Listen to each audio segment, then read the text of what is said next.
a plane. A Superboy. A Supergirl. Or Superman. This is Jason J. Lewis, the voice of Superman on Justice League Action. This is Mark Wade, writer of Superman Birthright. And you're listening to The Krypton Report. And you're listening to Krypton Report.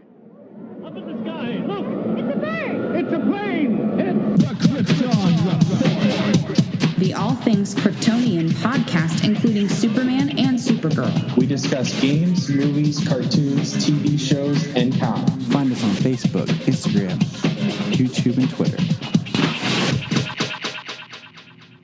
Welcome to the Krypton Report. Today's episode is brought to you by being shut in, because sometimes we still got to stay inside because people are crazy. Now, with me today is the man who needs no introduction, the man whose voice cuts through all the BS, Mr. James Cole. Welcome, James. Hey, Tyler. Man, I feel like we haven't done this in a while. Like, it's just time, man. It's been crazy. Like, it's crazy how not being able to go anywhere you want all the time really makes, like, you so much busier. Yeah, like, I'm finding things to do, but, like, over the past, time frame, I've helped my father-in-law build a pool and do all the stuff that goes along with that. So that's been daunting, and it just seems like, I don't know, I've done a lot of stuff with the kids, trying to keep them busy, because they'll keep asking me stuff about wanting to go to do this or to do this or what, and just, constantly have to re-explain things. And Solomon, he seems to, he pays attention to stuff, and he'll make comments that are kind of like, they're smart, but they're still kind of sad, because he'll be like, maybe the coronavirus will be over by my birthday and we can do this. And it's just like, man. It's like, yeah, it's, I don't know. Kids are so great, and they'll make you so happy. They'll make you so sad. They'll make you so angry. Yeah. And then they can elicit every emotion from you pretty much to the extreme. And then your daughter turns around and gives you this big hug and goes, "You're the best daddy," out of nowhere. And you're just like, thank you. All right. I can now, I'm now Leonidas charging the 300. But you know what? Yeah. Let's talk some fun stuff, man. Let's talk some. But after a while, you need some adult conversation. Oh, you do. Definitely. You do. So we're going to talk about comics. And we're going to back it up here to some news that it's a little...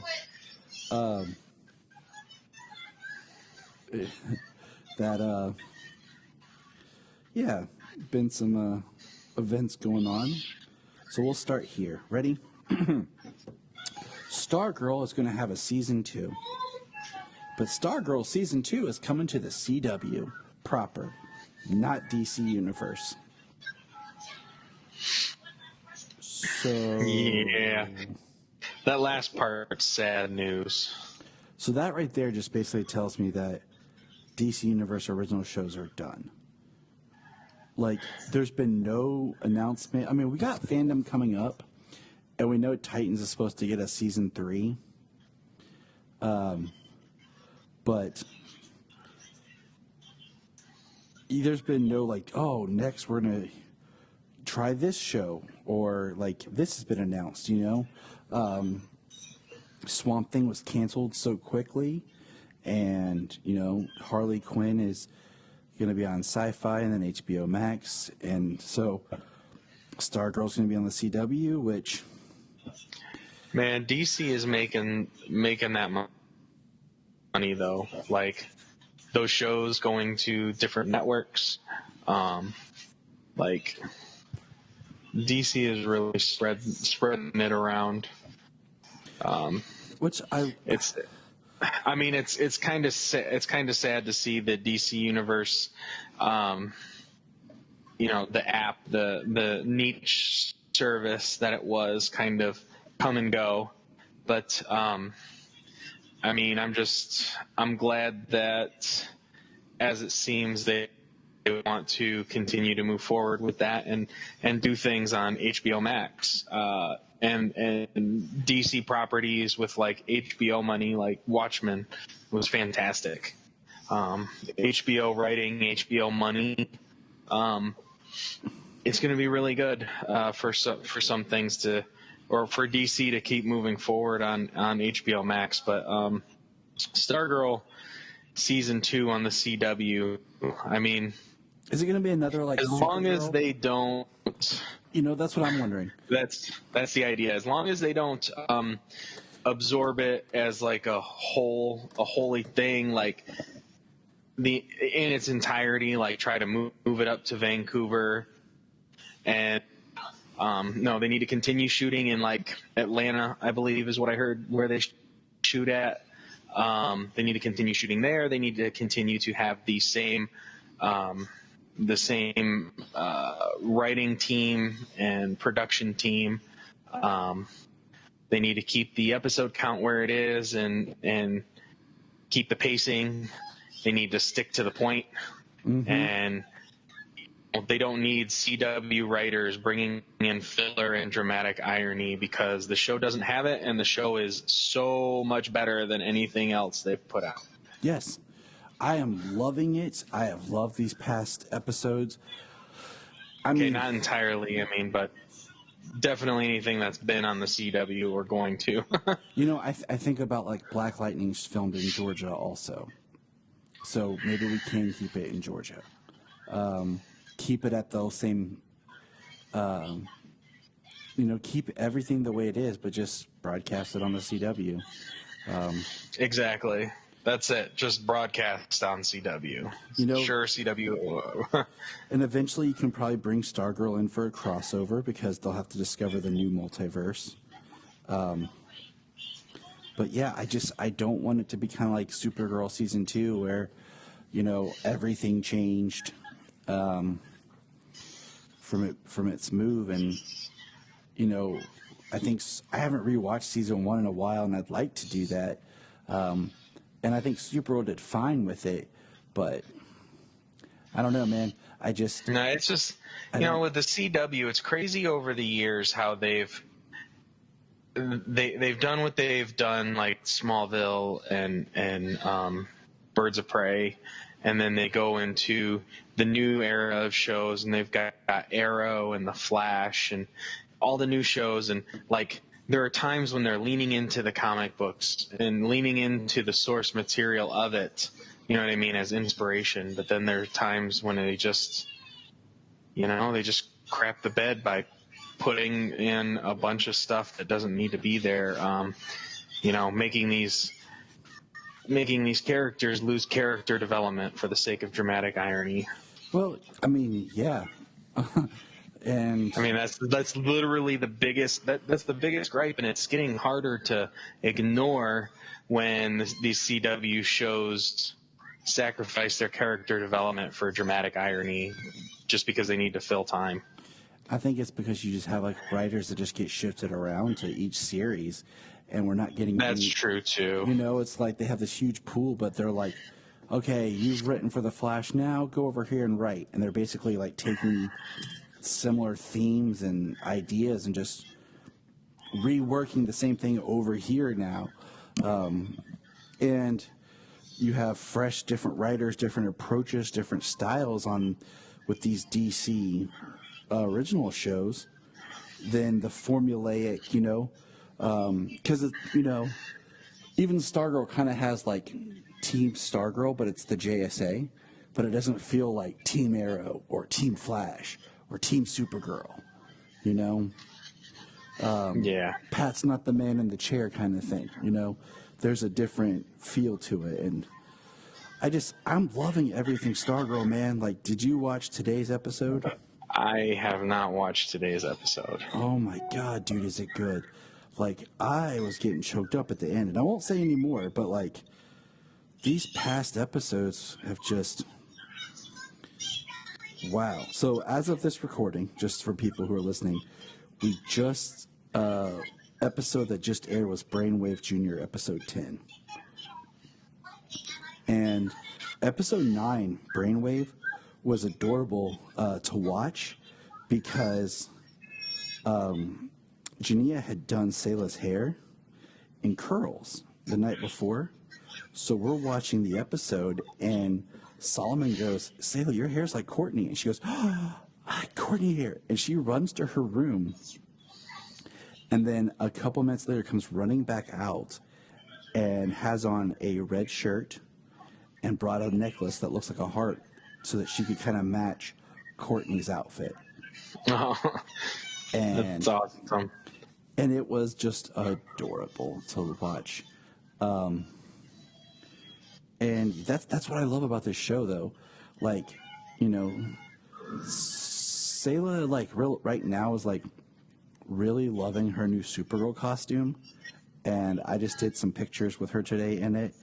But she's not really latched onto the show. But she loves watching the Stargirl show. And that's what Right. I love about this show is it's something positive that I can watch with my children, and they understand it. And like in today's episode, I'm not giving anything away, but what happened, Solomon was like, wow, Daddy. He understood what was going on, and to a little bit of a more of a depth without it being so much. And I don't want to lose that on the CW. Like I don't want to Yeah, lose. definitely not. And I hate using this term, but like the innocence and the fun of the show and the familyness of the show. Yeah, because and it's not like there aren't like adult themes in this show, but the show really appeals to such a broad age range that, you know, Supergirl, like we want our daughters to watch Supergirl, but the majority of the show is so full of adult themes. Right. Just so full in your face, adult with the adult themes, and that's hard for a child to get any interest peaked in. Exactly. And that's why this show is a hit. Is, you know, the character is a cool character, but it's not like a top tier character. But the show as a whole, like the way it's working, is what's making it a hit. Being able to appeal to such an age range. I mean, there are plenty of adult themes in the show. I mean, the show started out with the JSA being killed, with Starman being killed. So, I mean, there's plenty of adult themes in this show, but the way that they're able to use those sparingly in and out and have the characters, even though they're teenagers, appeal to children. I mean, Sayla's 3, right? Mm-hmm. 3 years old. Yeah, I mean, the show is colorful and all of the characters in and out of costume. They're lively. They're a good bunch, and it just it works great. They nailed it, and you can't say that about any show really on the CW that would actually nails that demographic, literally from 3 years old to 83 years old. Mm-hmm. You know, a guy I work with, 67 years old, he's watching Stargirl. Him and his wife are watching Stargirl. His wife's 72. Because it's a great show. Yeah. And I'm actually looking forward to watching the entire season when it's finished, just straight through. But speaking of shows, I'm sure Bella will want to watch the whole show.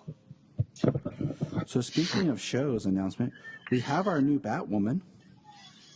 And I'm going to try to pronounce this, and I apologize. I'm horrible with names until I at least hear it.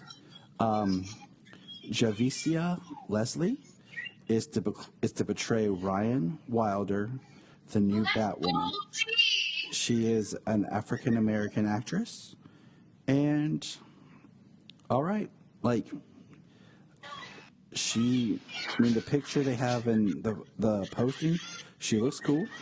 It's going to be an interesting, just kind of take in the sense that, like, the fact that she is African American pops in the sense that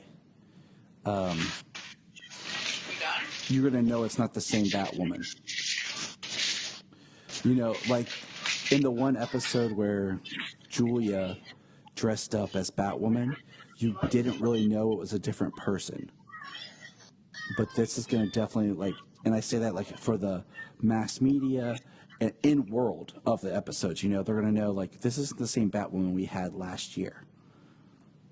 They're going to know it's a different person. So that's going to be kind of interesting. It's going to be interesting to just try to rebuild that character of Batwoman with the people that she interacts with. The other superheroes, her team, really where this is going to go. And, it's a character that I'm not that connected to, that I'm up in arms about. So I'm kind of all right, let's see what happens, It's, yeah, I mean, it's going to be see what happens. It's going to be a very different show because you spent the first season building up these relationships that are going to be non-existent as soon as it comes back.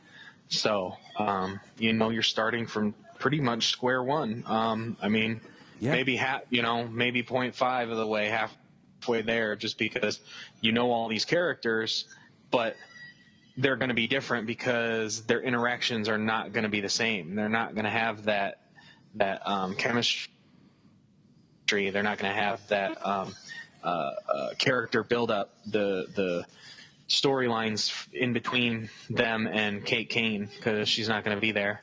Right. And I mean, that was the heart of the show, is her family. So how does Alice play a role now? How does Jacob really play a role now? But we'll wait and see, part of it was the Batwoman Supergirl thing, the idea that they were cousins to these legendary heroes, and that's, that relationship is done. So how does that play into things? But we have our actress, we have the show's going to keep moving. So, I mean, I'm excited just because it could be a whole fresh start and it could be a lot better. So, all right, Yeah, I mean, you pretty much said it. We're going to skip over this one piece of news I have because I think it's going to be a longer talking point. We got a Cheetah teaser photo. Did you see that? The photo of the cheetah where it's the three colors.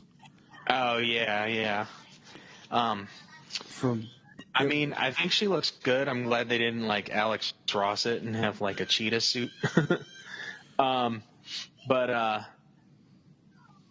think, I don't know how slim Kristen Wiig is, because she always wears suits and stuff in movies and things like that. But she she's tall and you can tell she's a slimmer individual, but the way that her body looks, just how really slender the midsection is, the waist, it almost looks like a cheetah. Yeah. Because cheetahs are very slim in the middle. I mean, she looks cool. I mean, her mouth is closed. We don't see any teeth. We don't see any claws. It looks like a David Bowie album cover. She looks like David Bowie in a way. So it's kind of cool, I'm interested. I'm excited, I'm waiting for something, a trailer or something, because just to kind of keep up the interest, because it's merchandise is so spotty for this. I see stuff and then it's gone. So it's kind of crazy. They keep pulling back merchandising because it needs to line up with the release of the movie, and the movie's not coming out yet because nothing's coming out yet. I highly, man, I don't even want to speculate and go down the hole, but I will wonder if we will see that movie this year or not.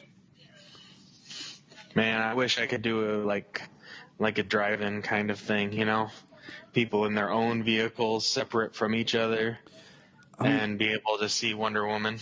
That'd be awesome. It would be awesome if they would try change, like even the movie Change, try to set up like parking lot drive-ins or something, because like we have a drive-in here near us and it does really well. Yeah, so do we. It's just they're not getting. I'm pretty sure the drive-in here is open. At least yeah, it is. Okay, yeah. Ours is open. Yeah, the drive-in here is open. So, but yeah, they're not getting anything new. And that's the problem is like, nothing new to put up there. They first opened and the movies they had, were like Onward and Jumanji, and I was like, that's cool, but I have them sitting here. And I'm pulling it up right now. They're open, and they will be showing Shrek and Back to the Future. Wow. And then the next week is going to be Into the Spider-Verse and Ghostbusters. Oh, that's awesome, though. It is awesome. Like those, but see, like with Ghostbusters, it's cool because I never saw that on the big screen. So that can be something fun and like an event. They had Jurassic Park a couple weeks ago, and I was like, dang, that would have been fun to go to. But so it's just one of those things where, like, as of today, they put Christopher Nolan's Tenet on indefinite hiatus and pulled it from the schedule. So, and that was supposed to be the big tentpole film that theaters were looking at to help bring in people to reopen too. So now that's being pulled. And I saw something the other day talked about it might be next year when we get the new James Bond movie. So Sonic the Hedgehog might win Best Visual Effects, Best Actor, Best Picture for 2020. Because, yeah. Looks like later this week they're playing Beauty and the Beast, the new one with Emma Watson, and Iron Man. Now that would be kind of cool. I mean, it's been long enough. It's been long enough, Yeah. But, so all that to say, the Cheetah picture looks cool, but it's not enough to really get me excited because I don't feel like I'm really seeing anything more than what I kind of have been teased before. We're getting Atom Smasher in the Black Adam movie, played by Noah Cento. I think how you pronounce his name. I don't know the guy. I saw him in one of those like cheesy. Just like the woman for Batwoman. I have never seen her or him in anything. Let's see. Unless I haven't realized it. I watched a movie, Janine. It was a Netflix romantic kind of movie called The Perfect Date, and we watched it on Netflix, and he was okay. Like, and Atom Smasher is one of those characters you're just kind of like, okay, you can kind of make whoever. So, and he's supposedly supposed to be the actor that's supposed to be He-Man in the it'll probably never get made Masters of the Universe He-Man movie. Yeah, I seen that connection, but other than that, I haven't seen anything else. I was like, oh, that's the guy who was rumored to be He-Man a while back. I mean, I can kind of see a little bit in his face, and so whatever. But that's just cool that they're kind of expanding the Black Adam cast with Atom Smasher. But all right,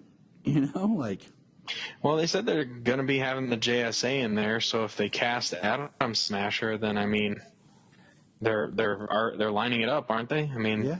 It's like it sounds like the JSA is going to be in it. It's not just a rumor anymore. If there's an official cast for one of the characters. And let's see, moving on, more TV. Doom Patrol still on. And how are you digging season 2? I mean, I still love the show. It's all the characters are dealing with something new this season. The cast is amazing. They nail it every time. Chief and Dorothy are like the questions. Like the woman who plays Dorothy is doing a fantastic job. She nailed it, and I mean, so is Chief. Everybody's nailed it. It's just the storyline. It's,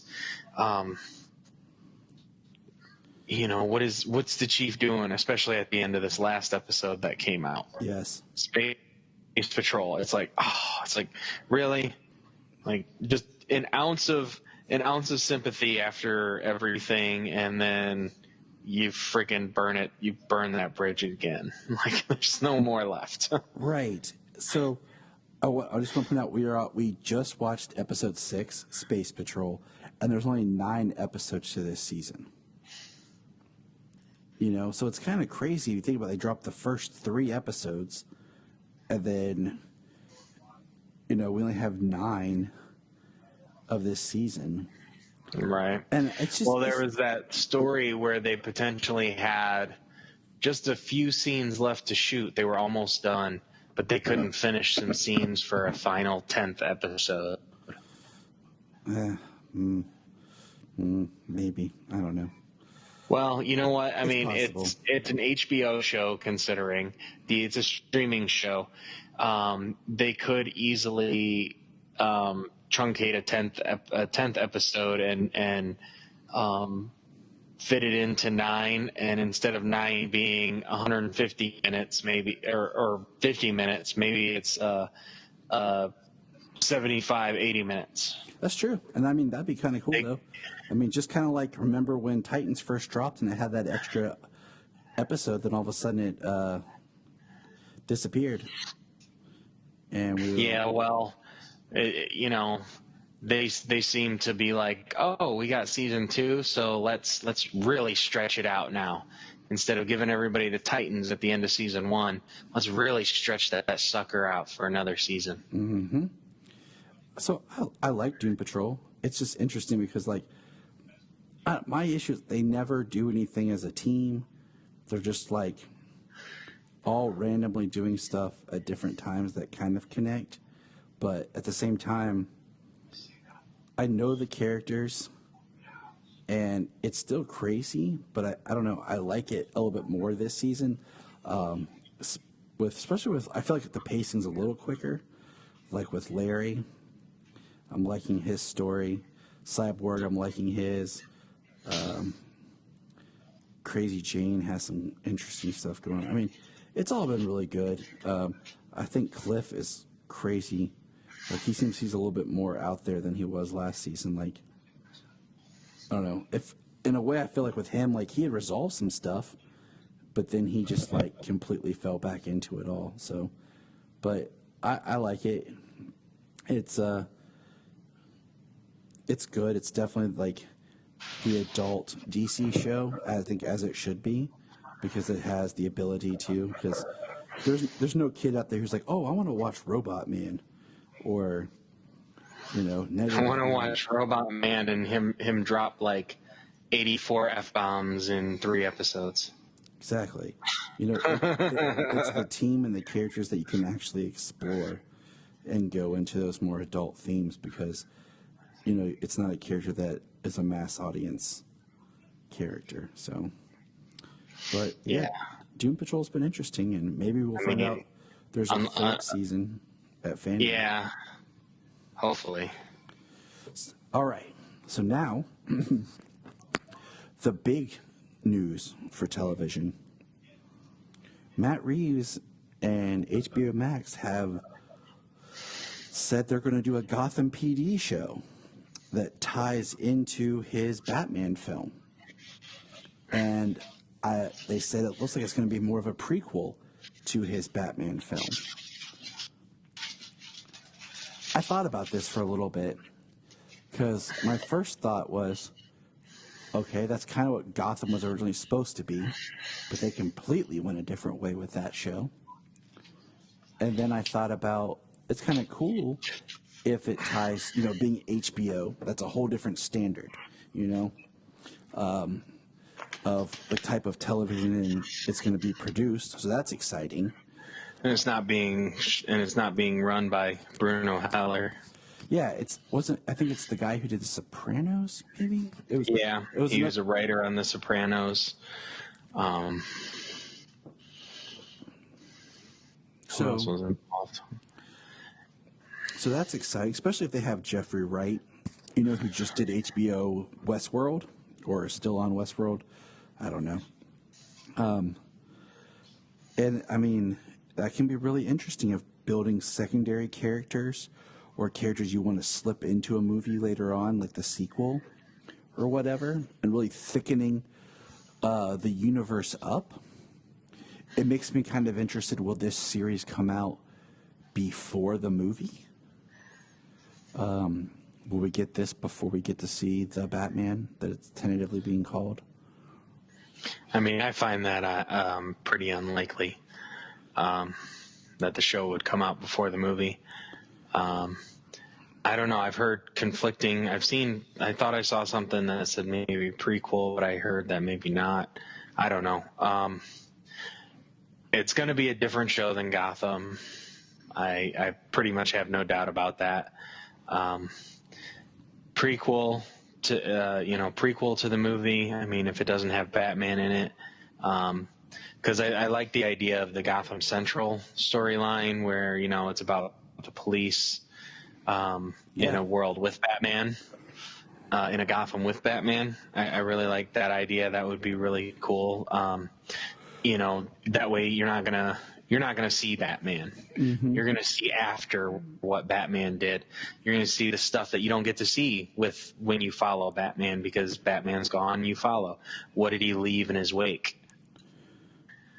I think that would be really awesome. And it'll be really cool to have a show that, say, could influence the movie. So like you said, like somebody from the show, like the world feels the same. Mm-hmm. Yeah. I mean, I listened to Batman on Film. They really went in details about their ideas, and one being it'd be a cool place to bring in Harvey Dent and really build up Harvey as the good Harvey that we know, and then transition him to the movie where he becomes Two-Face. So we could have this whole, we know this character of Harvey Dent before Two-Face. And I was like, that's cool, because we've never got to do that before. He's always been kind of, here he is, and then in The Dark Knight, we get Harvey, and then he's Two-Face by the end, But having a chance to really love Harvey before Two-Face would be cool. They brought Harvey Dent in Gotham, and then he disappeared. But what I found funny was I heard them say, "Wow, Warner's and them must really be liking what Matt Reeves is giving them, so they're buying in wholeheartedly behind him." And I thought to myself, that's how it was for Snyder until BVS came out and got the backlash. Everybody was loving what they were seeing and they were getting, and then all of a sudden you had the fan backlash or whatever, and it all changed. So it's just, to me, it's just kind of funny that, that idea of oh, they're loving what they're seeing. I'm like, are they? So. Right. Those executives are like a fickle bunch. But, I mean, I'm excited. I mean, I'll watch it. I'll watch anything with DC. You know what I'm saying? I'll at least give it a try. There hasn't been a DC show I haven't watched. But, hey, that pretty sums up the news. There are ones I haven't finished yet, but yeah, there aren't any that I haven't not watched. So in comics-wise, did you read Superman 23? I did read Superman 23. I'm just going to say this. The idea of this issue, I like. The execution of this issue, I hate. All right, I'm going to do my rant, and then you can take over, okay? Allow me to gather myself. One, I think this issue should be split in two. I think there should have been one part that was more about Superman venting and discussing his anger and what's going on with him, about partially why he came out as Clark Kent, connecting to the fact of what happened with his son.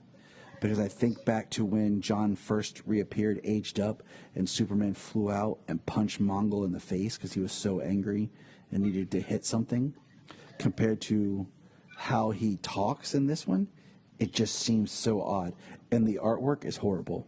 I hate the artwork. For something as emotional as this should be, the artwork is super distracting to me.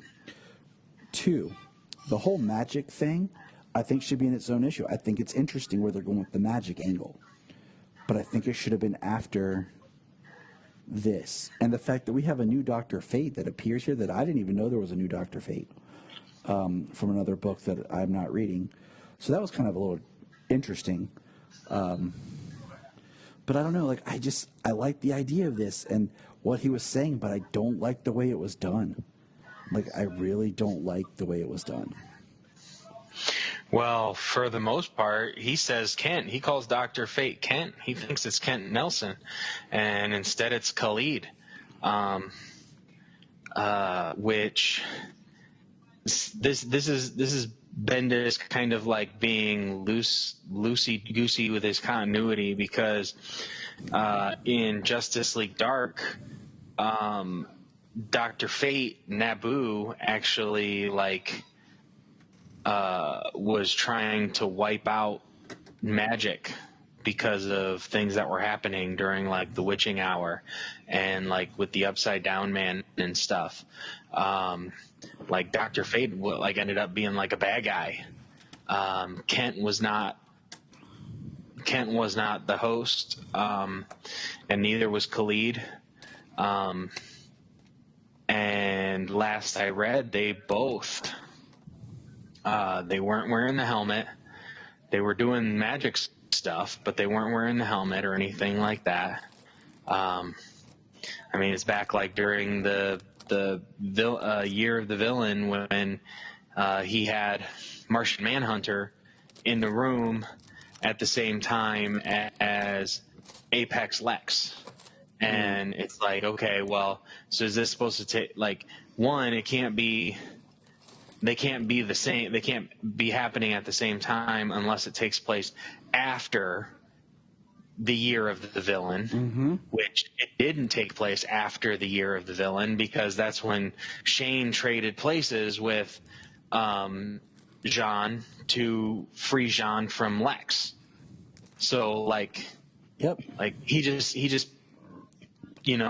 writes it loose about whatever. It's not connected to what's really going on in the DC universe and the rest of the universe and the rest of the continuity. But yeah, so I mean, I just, as a father, like the John issues have always resonated with me. I reread Rebirth and everything and was loving that story with Superman as a father, and just how much I hated the fact that they took that away from him. I'm glad they're using it as a story point now, Yeah. But I mean, at least that's something. They're using it as a story point. But I do agree that making him aged up to, 17, 8-year-old or 18-year-old, that definitely miss out on a bunch of stories. So, but we'll see. I mean, tomorrow, the new DC Tuesdays, the Action Comics comes out, and we'll see where that's going. The only thing I'm interested in Action Comics is just that's where the story with Connor is. That and Young Justice. So that's the reason, like, Action Comics has kind of right now been more intriguing. It's just because that's the Connor story has been kind of cool, the House of L, but we'll see where Bendis is going to go. We know that his days are numbered. So yeah, hopefully, And like we've said before, he's had some hit or misses. I mean, some of the stories have been good, but some of them, like we're not the biggest fans of his run. But I'm not a hater. he's had some good issues and stories, and I'm not like trashing his run or anything. It's just not my favorite. Yeah, that's exactly how I feel. Is I see validity in some of it, and okay. But some of it I don't like. But I'm not a hater like some people who've completely like abandoned, and have been like, this is the worst thing to ever happen to Superman. And I'm just like, those are the people I'm just kind of like, man, like that is harsh. Right, jump ship. Like, I mean, unfortunately, you'll get writers who are on for a few years, and that'll be like damaging to your enjoyment of the character. But but sometimes you got to wait for the changing of the guard a little bit. I mean, some of what I read of Tom King's Batman, I liked some of it, and a lot of it I didn't.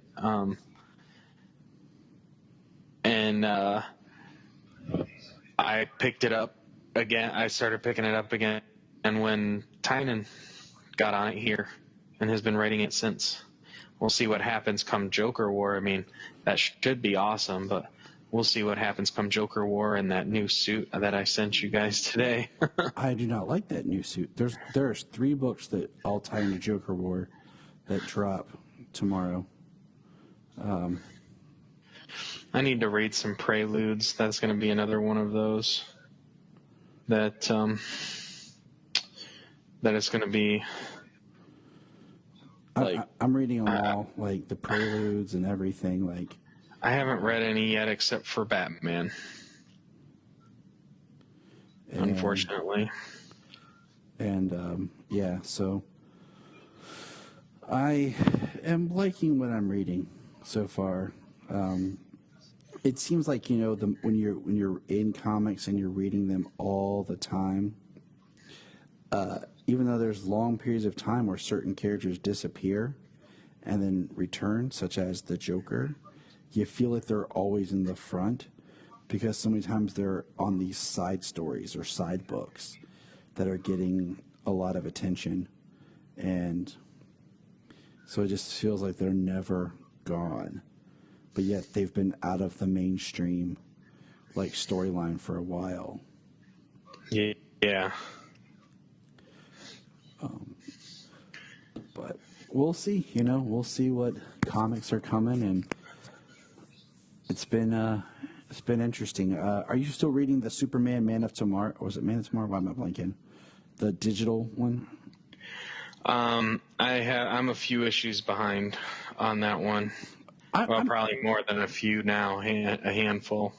I'm digging it, man. The last issue, though, I read was number 10, and I think I bought 11. Yeah, I have 11. 10 was okay. It had Lobo in it, so it was kind of like, oh, this is a little different. Oh, nice. But I've really liked this series so far, and like I said, I haven't read 11 yet, but I have it because I kind of forgot about it, to be honest, just because this week has gone by ridiculously fast. So, but that's about it for my comic. So much time is friggin' going by so fast. I haven't gotten to read anything. It's July 20th, man, and it feels like the other day was the 4th of July. Yeah, my birthday's in 4 days. I know. And don't forget, I already sent you your gift. You got it early, so I don't want to hear nothing when you ain't got no gift. Okay? You got your awesome Libra Hemo figure a while Yes, back. I did. Yes, I did. Thank you. Yes, I got the Libra Mayho Superman. So, but just life, man. It's a great Superman design. It is. Yeah, life. Yeah, I haven't been able to read as much as I want. If I get to read one issue in a day, I'm happy. And it should be like reading comics is so I easy. started reading Flash Forward. Yeah, I want to read that. I read Death Metal. I've read Death Metal. I've read all of the deceased stuff. A couple of things that really interest me that I'm keeping up on. And since Death Metal's come out, I am working on reading the 6 issues of Flash Forward. Because from what I've heard and what I can tell, it's going to lead you into kind of some of the things that are happening in Death Metal. Okay. So that's part of it. Because have you read any of Flash Forward? Nope. Okay, well, Flash Forward takes place after Heroes in Crisis, where Wally is in prison for killing some of those heroes at Sanctuary. All right. See, I read Heroes in Crisis. Yeah, so Wally kind of he broke, he cracked, he lost control, and he killed those heroes in Heroes in Crisis. Well, Flash Forward picks up directly after that. He's in prison after that, and there is this. He's a being who lives in between the universes, the regular multiverse and the dark multiverse, and there are and the dark multiverse is, and I'm sure it has something to do with Perpetua and the Batman Who Laughs. Hold on. In one, hold that thought. Come back to that because I got to tell you something about the Batman Who Laughs. All right, keep going. Okay. Because in one of the issues, he goes to one Earth and there's the doom symbol in the sky. So, it's connected to that, at least in some way. But Wally has been tasked to stop the spread of dark multiverse energy from consuming planets. So, like, the first planet that the being sends him to is actually Earth 23 with President Superman and stuff. Oh, Calvin Ellis. Yeah. And then he goes to another planet which looks like Earth 3, but for some reason there's vampires. Maybe that's part of a dark energy thing. But that's another issue. But so I think I'm like issue 3 is where I'm at. Maybe about to start issue 4. So I'm right there. Getting close to seeing what happens.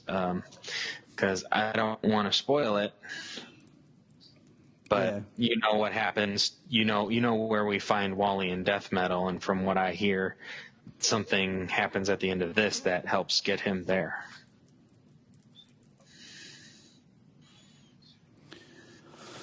Okay. So, I'm sure that's vague enough for people. Yeah, I mean, Death Metal. It's probably too vague for you. No, it's good. I'm okay. following on. All right. I've tried to keep. I read Death Metal 1. I haven't got 2 yet. I might. But so today, Solomon. Okay, so he saw the cover of the what do you call it? The issue. The trade for Metal, and it has like the dragon-looking Joker, and he's like, he told me yesterday he was interested in it. Like, is Joker like a dragon or something? And I'm like trying to remember, was he like a dragon? I'm like, I haven't read Metal in so long. So today he's talking to my wife, and he starts telling her the whole story about who the Batman Who Laughs is, where he came from.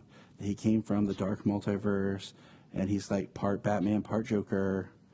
And it was just like watching this 5-year-old explain to my wife this whole concept was just pretty amazing, actually. So that's actually pretty cool. I was just like, yeah. And he said, wait, I'll go get it. And he went and got the comic with the ad. So I was like, man. I was like, Solomon, you are the man. Dude, you are nailing it with those kids. I try. I try. I am over the hill with just how much Sayla has been like in love with her Supergirl and everything, and just Right. wanting to do Supergirl this, and wanting to wear her costume, and I'm like, all right, baby. Right, I'm not going to argue with you. But It's like somebody trying to tell me not to wear a Superman shirt every day. yeah, you don't need that negativity, man. Like, You don't? you tell those people to leave you alone. Yep. I don't need that kind of negativity in my life. So, all right. Now, James, Tyler. did you watch the next Fleischer cartoon? I did. All right. And the next one being, hold on, I want to get the Terror on the Midway. Yeah. Let me hear your thoughts.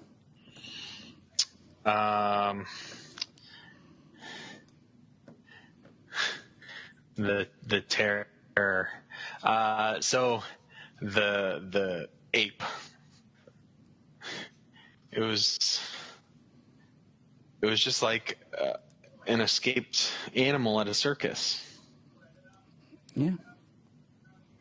Yeah. With some of the things that Superman is kind of, even this Superman, Fleischer Superman, some of the stuff that character's gone up against, it's like he could throw a chain collar on that gorilla and just walk it around because because that gorilla should not pose a problem. It shouldn't. It was weird as I was watching it, just because the whole time I'm watching it, I'm constantly getting, like, my kids talking over me. Like, they start out all interested, and they're like, Dad this, Dad this, Dad. I'm like, guys, we're watching this, aren't we? Dad. So I'm like, yeah, okay, I don't even know what's going on. But Superman's with the gorilla. Yeah, I did like Lois kind of running out there and saving the girl, putting her up on the bleachers so she could run away. Well, I mean, that's what Lois does. I mean, let's face it, Lois is a hero. She put herself right in between the gorilla and the kid. I mean, Lois does not get enough. She doesn't get enough. What do you call it? Love, like in a lot of stuff. But I think in these old cartoons, just proves how great she is.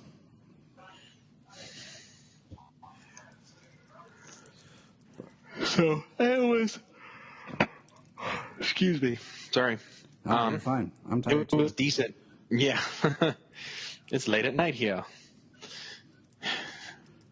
It was a decent cartoon. It was a decent episode. I mean, I like all of it. You know that. I mean, I've enjoyed liking these and kind of trying to figure out, what powers did he have at this time? Because... Yeah. What I did like in this episode was he was like, this is a job for Superman. He didn't say, this looks like a job for Superman. He like got there late to the circus or whatever, and all the chaos was already going on. He's like, all right, time to do this. He's like, do you like the circus?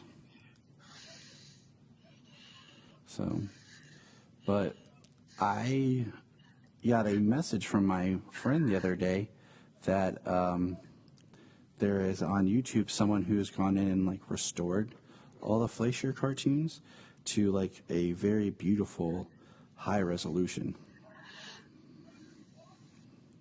So I will be sharing that link.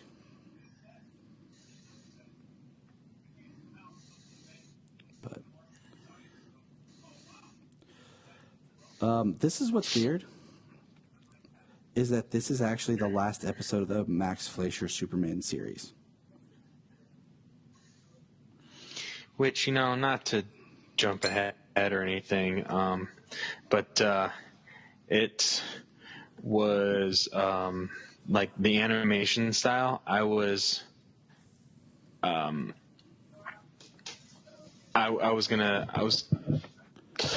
trying to separate the two, trying to see the differences. And there are some, but they did a pretty good job keeping the same style. Yeah. Since it's a different studio working on it. I agree. So, let me go ahead and pull this up here.